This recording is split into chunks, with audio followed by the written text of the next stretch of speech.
in collaborazione con Glam Vision e K-Facli. Tragico frontale tra due veicoli in Alto Adige. Damian Leimegger è morto a soli 23 anni. E scontro auto-moto anche in Valle dei Laghi. Perde la vita il musicista Marco Carner. Il tronco scivola sul prato, sfonda il muro e travolge una persona.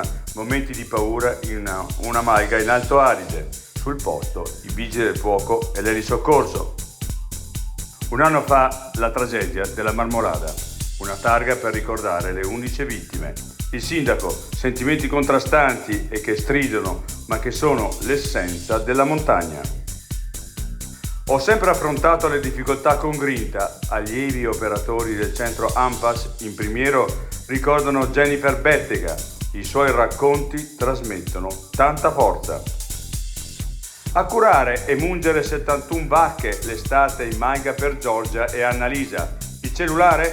Siamo prevalentemente sconnesse, qui si è costretti a vivere il presente.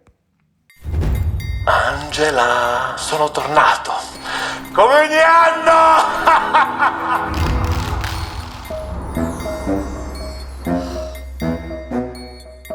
Ti stai divertendo, eh? E io chiamo il K-Facli. No, il K-Facli no. Quando si avvicina l'ora del 7:30, non preoccuparti, c'è il K-Facli. Veloci e affidabili come sempre. Prenota subito il tuo appuntamento su kfacli.it